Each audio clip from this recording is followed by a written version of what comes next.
Selamat datang di channel saya Serangga Gatal. Jangan lupa di like dan subscribe-nya. Oke, kita mulai. Heng tiba-tiba bangkit dan berkata, saya tidak punya keluhan dengan Yang Mulia, mengapa Anda harus memuntahkan darah Anda? Matanya dingin dan marah. Sikap dianiaya dan dianiaya. Suyi tidak bisa menahan tawa, dan berkata, awalnya, saya benar-benar tidak berniat untuk memperhatikan omong kosong semacam ini, tetapi Anda sangat tidak jujur. Suara itu masih bergema, dan sosok Suyi tiba-tiba menghilang begitu saja. Saat berikutnya, dia muncul di depan Pu Heng. Pupil Pu Heng menyusut, dan dia tiba-tiba meledak di alam semesta, dan melemparkan tinjunya ke depan. Suyi mengangkat tangannya dan meraihnya, meraih pergelangan tangan Pu Heng, dan menendang perut Pu Heng secara bersamaan. Ledakan. Tubuh Pu Heng tiba-tiba tertunduk, wajahnya penuh kesakitan. Dan tangan kanan Suyi meraih pergelangan tangannya dengan kasar. Dengan sekali klik, pergelangan tangan Pu Heng patah, dan di antara 5 jarinya, sebuah manik hitam seukuran kacang besar jatuh, yang diambil oleh Suyi. Setelah itu, Suyi mengangkat tangannya dan melemparkannya, dan Pu Heng jatuh lebih dari 10 kaki jauhnya. Dia ngeri, seolah-olah dia tidak bisa mempercayainya, dan mendesis, siapa kamu, mengapa kamu memiliki kekuatan tempur seperti itu sebelum kamu menjadi abadi?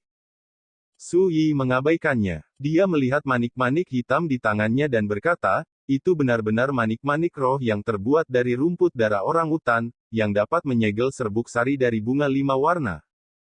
Dia mengangkat matanya dan menatap Pu Heng, jika kamu tidak menyembunyikan benda ini di telapak tanganmu sekarang, dan niatmu tidak baik untukku, aku akan terlalu malas untuk peduli. Bunga 5 warna adalah racun yang sangat langka. Bunga ini dibuat menjadi bubuk, dan setelah ditempa dengan hati-hati oleh sang alkemis, ia dapat diam-diam menyerang pikiran lawan. Dari sudut pandang orang luar, tidak ada bedanya dengan menjadi gila.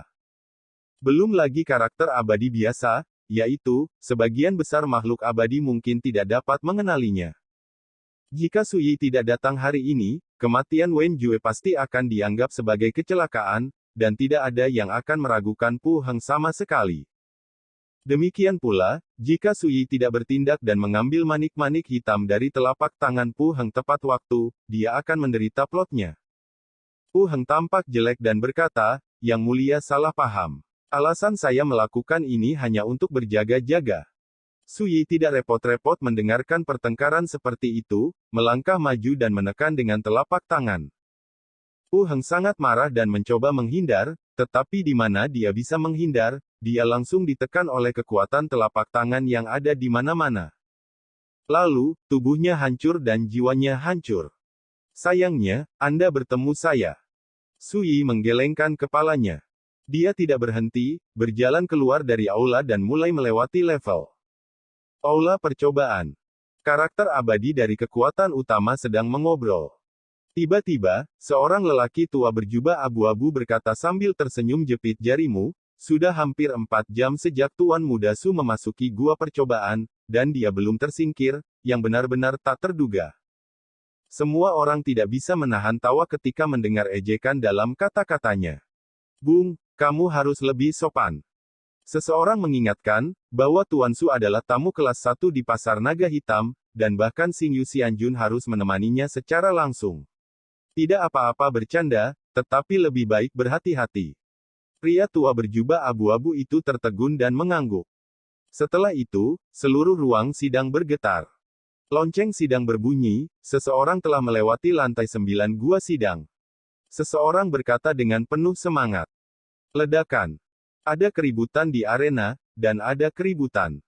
Bukan kebetulan, orang yang menembus lantai 9 adalah jenius tak tertandingi Wen Jue dari Tanah Suci Tianxuan. Atau Pu Heng, orang pertama di alam Liu He Guanyu. Apakah ada keraguan? Menurut saya, itu pasti Wen Jue. Orang-orang membicarakannya dan menunjukkan rasa iri. Sejak akhir zaman air terjun abadi, dalam tahun-tahun yang panjang itu, saya tidak tahu berapa banyak makhluk abadi yang menakjubkan dari alam semesta yang datang ke gua percobaan ini untuk menerobos. Tapi sejauh ini belum ada yang bisa melewati level ke-9. Dan sekarang, keajaiban terjadi. Jika ini menyebar ke dunia peri, pasti akan menimbulkan sensasi dan menjadi pembicaraan yang indah. Selamat, rekan Taois, Wen Jue berhasil menembus penghalang kali ini, dan peringkatnya di Yujing Immortal Ranking pasti akan mengalami perubahan yang mengejutkan. Beberapa tokoh abadi mulai memberi selamat kepada Nyonya Yuning. Nyonya Yuning menggelengkan kepalanya dan berkata, masih belum jelas siapa yang lulus tingkat ke-9, jadi tolong jangan buat saya bahagia. Meskipun dia mengatakan itu, ada sedikit kegembiraan dan antisipasi di antara alisnya. Bahkan dia berpikir bahwa Wen Jue memiliki harapan terbaik untuk menembus lantai 9. Li Songfu, tetua Liu Heguan, tersenyum dan berkata apa yang Anda katakan sangat benar, hasilnya tidak benar-benar menjadi kenyataan, dan sekarang saya senang tentang itu. Kecelakaan, itu akan menggelikan dan murah hati. Artinya, tidak diragukan lagi, Li Songfu percaya bahwa orang yang benar-benar melintasi lantai 9 mungkin adalah Pu Heng, yang abadi dari alam semesta kuil Liu He. Mata indah Nyonya Yuning bersinar, dan dia berkata sambil tersenyum, mari kita tunggu dan lihat. Semua orang dapat merasakan bahwa kata-kata dari dua makhluk abadi ini sedikit diperebutkan. Waktu terus berjalan. Segera, di pintu masuk pusaran air di ujung aula, sosok kokoh muncul. Sudah keluar. Keributan massa. Tapi ketika mereka melihat sosok itu, semua orang tercengang. Apa dia? Ekspresi batu giok ni. Yuning mengeras, matanya yang indah melebar. Li Songfu tercengang, mengerutkan kening. Suasana juga menjadi sunyi senyap. Orang yang keluar dari pintu masuk gua percobaan adalah Sui. Dia memegang kendi di satu tangan dan tangan lainnya di punggungnya. Adapun, apa kabar? Ada yang mau bilang, kenapa bukan aku? Sui menyesap anggur. Semua orang saling memandang. Li Songfu berkata dengan sungguh-sungguh, jadi, orang yang menerobos lantai 9 sebelumnya adalah Anda, Tuan Su.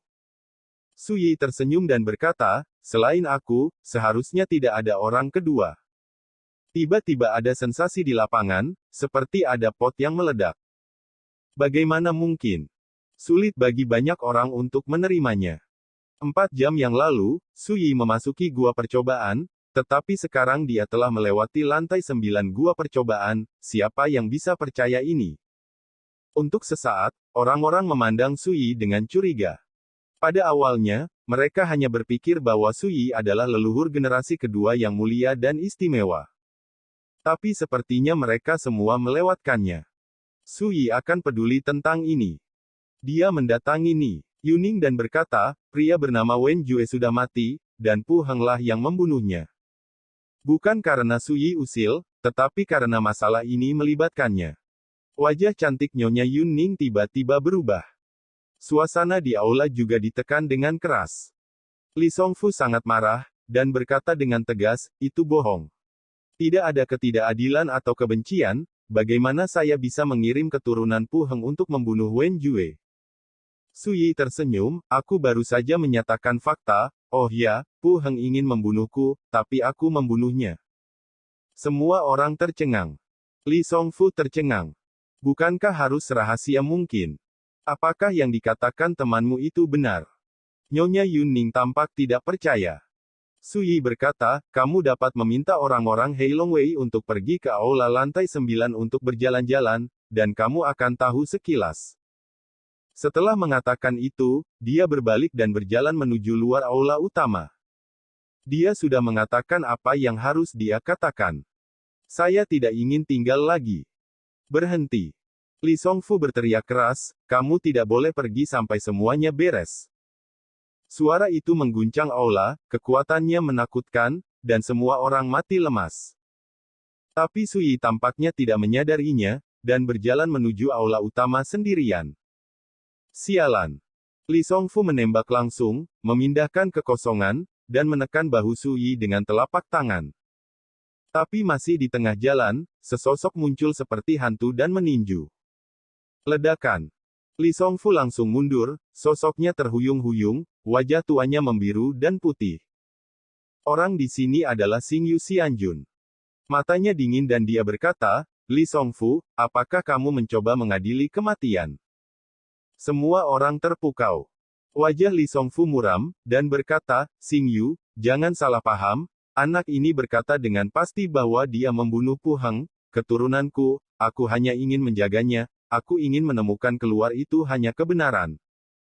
Xing Yu Xianjun berkata tanpa ekspresi, jangan katakan Su Gongzi membunuh Pu Heng itu, baru saja membunuhmu yang lama, jadi apa? Begitu kata-kata ini keluar, semua orang hampir tidak bisa mempercayai telinga mereka. Masalah ini terserah Anda. Su Yi datang dari luar aula. Dia tidak pernah menoleh ke belakang. Iya, Pak, tolong jalan pelan-pelan. Xing Yu tampak serius dan memberi hormat ke arah yang ditinggalkan Su Yi. Adegan ini membuat orang lain di ruangan itu melihat hati mereka jatuh, dan membiarkan Hei Longwei memerintahkan Xing Yu Xianjun begitu patuh, siapa yang tidak tahu, asal-usul Su Yi jauh lebih menakutkan daripada yang mereka bayangkan. Dan Anda harus tahu bahwa ruang sidang ini adalah wilayah pengawal naga hitam. Dalam arti tertentu, sikap Xing Yu Xianjun adalah sikap Qilong Daojun yang misterius di pasar naga hitam. Ketika mereka menyadari hal ini, baik Li Songfu dan Nyonya Yuning menjadi tenang sepenuhnya. Naga yang kuat tidak akan mengalahkan ular. Belum lagi, pasar naga hitam sendiri adalah tempat naga. Su Yi berjalan menuju kediaman di tengah gunung. Baginya, kekacauan di ruang sidang hanyalah masalah kecil. Selanjutnya, saatnya bermeditasi sebentar. Su Yi diam-diam berkata. Setelah melewati lantai 9 gua percobaan, dia benar-benar menerobos ke tahap akhir alam Juxia, dan potensinya lebih lanjut disadap. Dia bermaksud untuk mundur dan mengkonsolidasikan wilayahnya. Dalam satu hari, itu memungkinkan saya untuk melangkah ke tahap selanjutnya dari tahap awal Juxia Realm. Gua percobaan ini benar-benar tempat percobaan yang sangat baik. Su Yi mengingat pengalaman mengembara di gua percobaan, dan dia juga merasa bahwa perjalanan itu berharga. Ketika dia mencapai tengah gunung dan secara tidak sengaja melihat lautan awan bermandikan sinar cahaya keemasan di kejauhan, Su Yi tidak bisa menahan senyum di bibirnya. Dia tidak akan pernah lupa bahwa di kedalaman lautan awan, ada hutan prasasti Refinement Dao. 7 hari kemudian, Cilongdo Kun yang tampak seperti gadis datang berkunjung. Masih berpenampilan seperti orang biasa, pendiam, dan temperamental. Dia datang untuk meminta nasihat Su Yi, untuk menghilangkan keraguannya. Su Yi duduk dengan nyaman di kursi rotan, menyipitkan mata, berjemur di bawah sinar matahari. Gadis itu duduk di bangku kecil di samping dan dengan serius menanyakan keraguannya satu per satu. Su Yi menanggapi satu per satu. Percakapan antara keduanya tidak disembunyikan. Fang Han muda tidak bisa tidak mendengarkan dari kejauhan karena penasaran. Tapi semakin saya mendengarkan, semakin bingung saya, semakin bingung suasana hati saya, dan kadang-kadang saya bahkan merasa panik, dan seluruh orang seperti demensia. Melihat ini, Qing Wei dengan cepat menarik Fang Han ke satu sisi, menutupi 6 inderanya dan membangunkan pikirannya. Setelah remaja itu bangun, dia berkeringat di sekujur tubuhnya, dan wajahnya penuh ketakutan.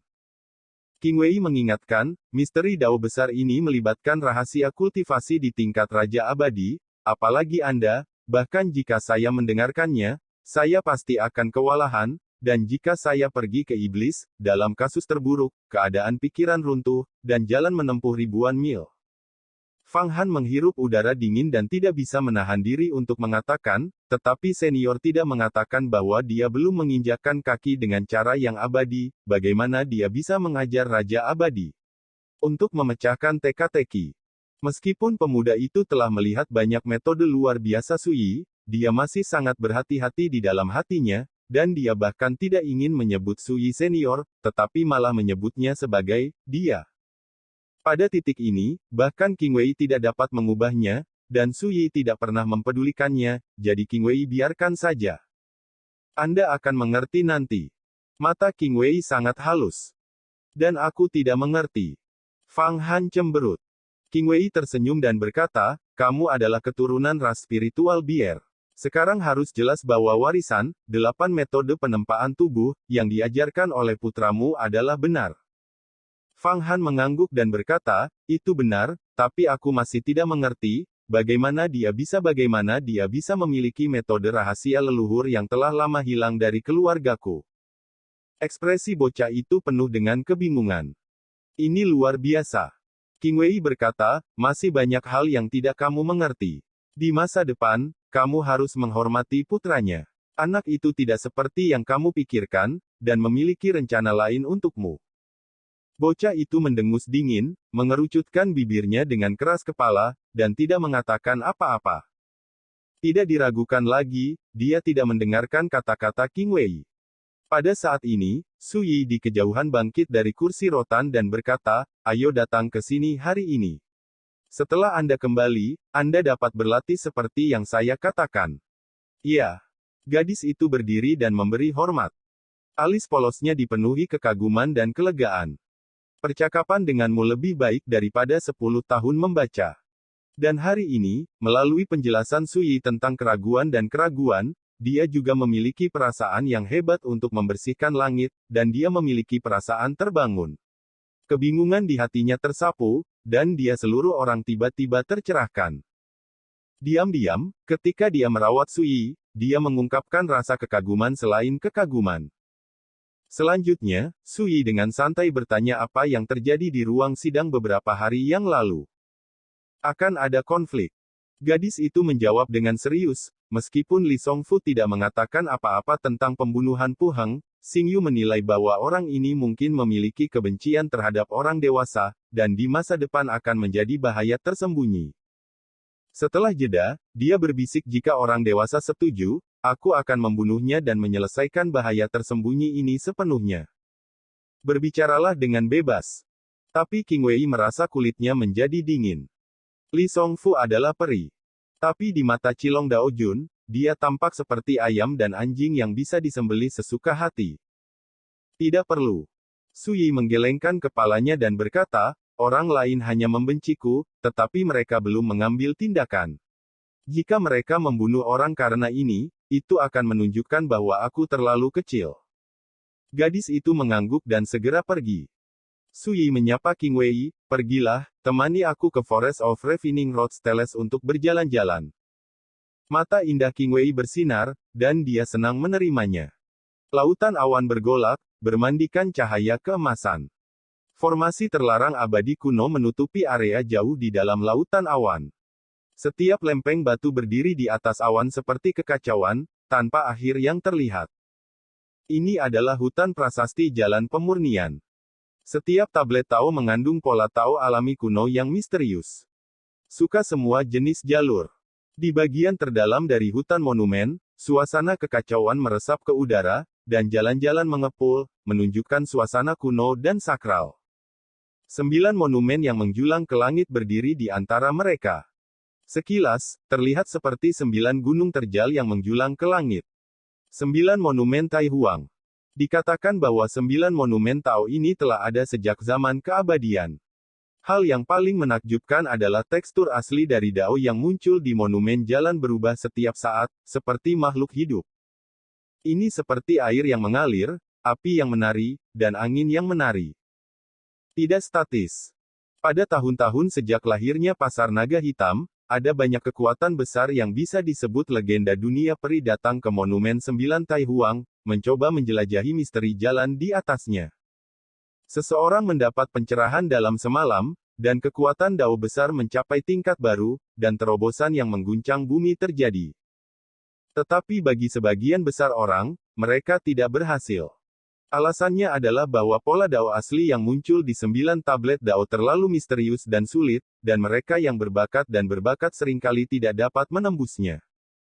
Dan kali ini, sebelum 9 monumen Dao, ada platform awan terbuka berbentuk dojo, dan sekelompok orang tua berkumpul di dalamnya untuk menyimpulkan pola Dao asli pada prasasti Dao ke-7.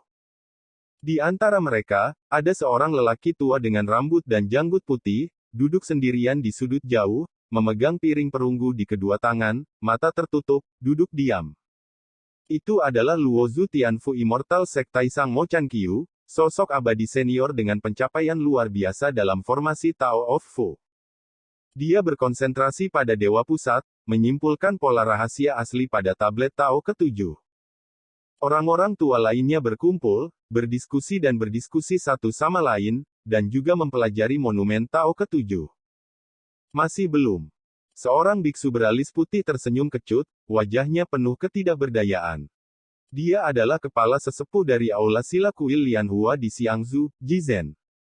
Di antara lebih dari 10 lelaki tua yang hadir, yang memiliki status dan basis kultivasi tertinggi, satu-satunya yang dapat dibandingkan dengannya adalah penatua tertinggi Mo Chanqiu dari Tianfu Xianzong. Yang lain juga mengerutkan kening, sangat tertekan. Kami hanya membutuhkan 19 tun untuk memecahkan misteri 6 prasasti pertama, dan sekarang, prasasti ke-7 ini saja telah membuat saya menunggu 29 tahun. Dan misteri itu belum terpecahkan sejauh ini, yang benar-benar membuat frustrasi. Seseorang menghela nafas. Setiap 49 tahun, pola dao asli yang muncul di 9 monumen Tai Huang akan sepenuhnya berubah dan menjadi sama sekali berbeda dari masa lalu. Suara seseorang terdengar pelan, ini juga berarti waktu kita tinggal 1 tahun lagi. Sekarang, mereka bahkan belum memecahkan misteri prasasti ke-7. Siapa yang berani mengatakan bahwa hanya dalam waktu 1 tahun ini, semua misteri monumen ke-7, ke-8 dan ke-9 bisa terkuak? Untuk sementara waktu, orang-orang tua ini menjadi semakin tertekan. Alasan mengapa mereka berkumpul kali ini adalah untuk menggunakan kebijaksanaan mereka sendiri untuk menjelajahi misteri di 9 monumen. Tapi kenyataannya tidak diragukan lagi kejam. Mereka datang dengan penuh percaya diri, tetapi mereka menabrak tembok lagi dan lagi, jauh meremehkan kesulitan Tai Huang Jiubei. Lao Mo, untuk menyimpulkan pola dao asli pada tablet dao ke-7 ini, dia telah duduk selama 13 tahun, dan dia belum bangun. Seseorang khawatir, saya sangat khawatir, jika dia melakukan kesalahan dalam game, konsekuensinya akan sangat fatal. Semua orang melihat ke kejauhan tanpa sadar. Tinta sisa musim gugur layu duduk di tanah, seperti patung tanah liat, tak bergerak. Di antara orang-orang tua ini, dalam hal teknik deduksi, Mo Chanqiu harus menjadi yang terbaik. Di seluruh dunia abadi, Mo Chanqiu juga merupakan master terkenal dari formasi jimat. Anda bisa. Mo Chanqiu duduk selama 13 tahun, dan masih gagal menyimpulkan misteri di monumen Tao ke-7. Kekuatan besar tak tertandingi yang telah menginjakkan kaki di puncak jalan abadi ditakdirkan untuk tidak berdaya di sini. Seorang pria dengan brokat menghela nafas. Semua orang terdiam. Tiba-tiba terdengar suara. Siapa yang bilang begitu? Semua orang terkejut dan tanpa sadar melihat ke atas. Di kejauhan lautan awan, di antara monumen jalan yang padat, seorang pria dan seorang wanita berjalan menuju sisi ini. Jubah hijau pria itu seperti batu giok. Wanita itu cantik dan menawan. Ini adalah Sui dan Qing Wei. Hanya saja monster-monster tua itu tidak mengenali Sui. Tapi dia mengenali Qing Wei. Ternyata itu adalah rekan Taois Qing Wei. Beberapa monster tua membuka mulut mereka dan menyapa dengan sopan. Seorang pria berpakaian brokat menatap Sui, dan dia menggoda, apakah anak kecil ini junior dari sesama Tao? Dia tampaknya memiliki pendapat tentang apa yang saya katakan barusan. Qing Wei mengoreksi, ini anakku. Semua orang terkejut dan berpikir. Mereka semua adalah monster tua yang telah hidup selama bertahun-tahun yang tidak diketahui. Kata-kata Qing Wei membuat mereka semua menyadari bahwa pemuda yang tampaknya tidak memiliki tingkat kultivasi pasti memiliki latar belakang yang hebat. Pria berjubah brokat itu tersenyum ringan, dan berkata, maaf, saya yang tiba-tiba, dan saya menantikan putra ini Hai Han. Sui melambaikan tangannya dan berkata, ini tidak mendadak, kamu benar, aku benar-benar tidak setuju dengan apa yang kamu katakan. Pria berbaju brokat itu sedikit mengernyitkan alisnya, seolah-olah dia sudah meminta maaf, tetapi pria muda seperti itu masih mempertahankannya. Dia melirik Qing Wei, lalu berkata sambil tersenyum, sungguh, kalau begitu berani bertanya kepada putra ini, apakah kamu punya ide lain? Monster tua lain yang hadir memandang Sui. Mereka semua terkejut, bagaimana bisa seorang junior berani mengoreksi kata-kata orang abadi secara langsung? Hal yang paling tidak bisa dipahami bagi mereka adalah Immortal Qing Wei tidak menghentikannya. Sekian dulu dari Mimin. Terima kasih.